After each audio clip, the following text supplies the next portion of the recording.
So let's say you had a little breakfast around an hour ago or so, or whenever you did. After you breakfast, the first thing that happens in your bloodstream within, say, 5-10 minutes, glucose goes up. Okay? Guess what? The pancreas, very important organ, senses the rise in glucose and releases insulin into the bloodstream.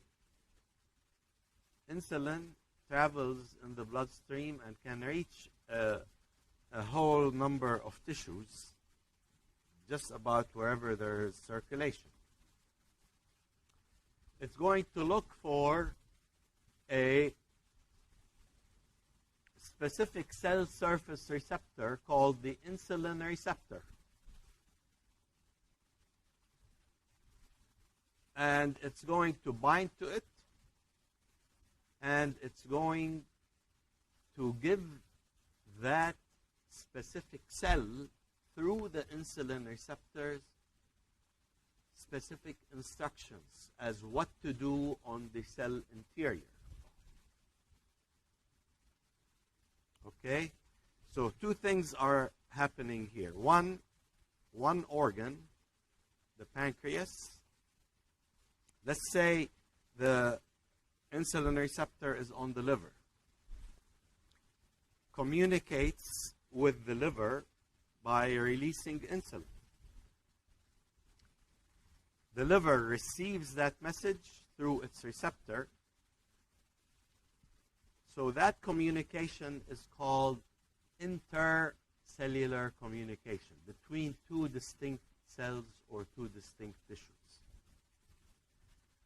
Once insulin binds to its receptor on the cell surface of hepatocytes, it's going to instruct hepatocytes as what to do metabolically. So that signal, that extracellular signal, is going to be converted into an intracellular signal. So we have two types of signals that really control all of metabolism. Intercellular signals, hormones released in one place from one organ affecting many other organs. Once that hormone is received at that other tissue or organ, it's going to transduce a change or cause a change in the receptor, and the receptor will initiate intracellular signals within the cell. So, for example, in the case of insulin, it might tell the liver, go ahead and start making glycogen. We have plenty of glucose, so it's instructing the liver to make glycogen. So that's a type of cellular response that will be generated. Okay. So just quickly here, there are several types of intercellular signals. The first one is all of you familiar with probably, is a nerve transmission, neuronal transmission. You got a neurotransmitter, presynaptic, postsynaptic target cell, and that operates through receptors on the target cells. You have a gap junction, the signaling molecule basically crossing a gap junction, finding a target cell with the appropriate receptor. What I just told you about is probably one of the most important cellular signaling, is the middle one, endocrine signaling. That means a hormone is released directly into the bloodstream. And as such, it has access to really wherever there is circulation and wherever there are specific receptors for that hormone. So if this was insulin released here, then if the target tissue has an insulin receptor, it will respond accordingly. just to kind of really highlight how important cellular signaling, not just in regulation of metabolism, but in just about every cellular function. I want you to pay attention to the last 6 here. That's all our sensory perception. From vision, from taste, from hearing, from touch, from smell. All of these senses are driven by a stimulus that binds a specific receptor. The reason I can see you is because light activates a specific receptor in my photoreceptor cells in the retina called rhodopsin. That's the same reason you see me. So I want you to appreciate how important signaling, cellular signaling, and a signal activating its appropriate receptor. Okay? That governs not only our senses, but many developmental signals, many immunological signals, transformation signals, sometimes in the case of growth factors and so on. You don't need to memorize this, but appreciate how widespread receptor-mediated signaling is in the body and how important it is. So, I'm a little behind, but that's okay. So extracellular signals will be converted to an intracellular signal at the target tissue, and that process is called signal transduction.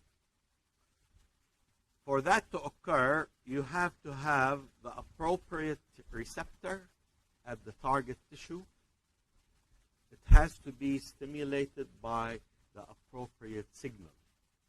So the first thing you want to think about here is specificity. These are highly specific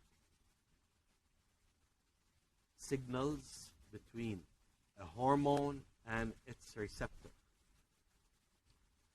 So once the hormone binds its receptor, it will initiate a transmembrane response within the cell, causing a cellular response.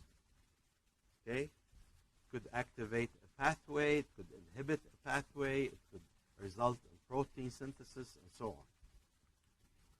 So this is really a generic example just for you to appreciate the... So here's one cell producing a hormone. It's going to, that hormone, look for its receptor. In this case, it's an adjacent cell. It doesn't have to go to the bloodstream. And that Y-shaped structure is the adjacent cell. So once the hormone binds to the receptor, it's going to initiate a cascade of events. First, it will activate this receptor, initiate a cascade of events intracellular. These may be a variety of things, including perhaps producing new molecules inside that cell, maybe activating some enzymes. So, and eventually causing a cellular response inside the cell. Okay? So I want you to appreciate this is inter, binding, and that's intra, once it activates the receptor. What happens beyond the extracellular, beyond the cell membrane inside the cell? Okay, so there are really a lot of different types of receptors and a lot of different types of hormones or signals that stimulate them. They're all kind of grouped into families. Okay? So we have 4 families here. Steroid receptor family. That means the reason they're grouped is first, the receptor behaves a certain way or causes its intracellular responses a certain way. Okay, so that's what you want to focus on. Second is another family called gated ion channel. Third is called receptor enzyme. And the fourth is G protein coupled receptors. So I want you to think of these as really large families that have different type of stimuli and different types of respective receptors. Okay, so I'm going to go through here the big picture so you will appreciate what we're talking about. So first of all, let me start with the kind of orient you here. Here's the plasma membrane. Here's the nuclear membrane. So here's the nucleus.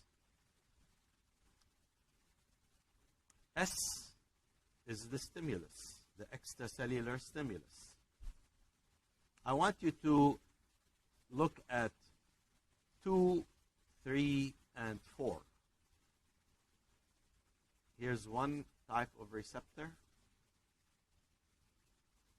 Here's another type of receptor.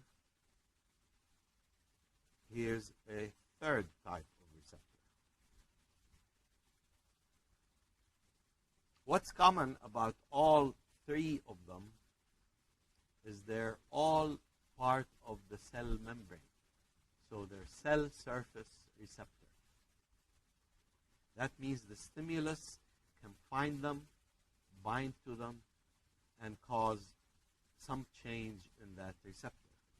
The first one here, I'll go quickly through that one and the rest of them, and then we'll start in more detail in a minute. But the first one is called the ion-gated channel receptor. That means when the stimulus binds to this receptor, and the receptor is protein in nature, a large cell surface protein. It causes a conformational change, make this receptor create a gate or an ion channel, allows, say, sodium to come in. So that's one type of receptor, one family of receptors. 3, the receptor itself, when activated again by the appropriate stimulus, has catalytic activity. So part of that receptor is an enzyme. And once you activate the extracellular portion of that receptor, you activate its enzymatic activity. So that's called the receptor enzyme. Third one, which is this number 4 here, is an extremely important type of receptor called G protein coupled receptors. That's the shape of the receptor in the membrane. That's the entire protein spanning the membrane 7 times. It's called G protein coupled receptor because once you activate that receptor, the first protein that gets activated on the intracellular side is a G protein. So I'm going to get into all of these in detail, but I just want you to appreciate, first of all 3 here are unique. Each one is a separate family. Each one requires a unique stimulus. Okay? What they share in common is that all these receptors are cell surface receptors. That means they're exposed on the extracellular side. Number 1 here is very different from the previous 3 in that, notice that the stimulus comes from outside, crosses the membrane, crosses the nuclear membrane, finds this receptor, this pink oval structure, binds to it, activates it. Now, in this case, the receptor is intracellular.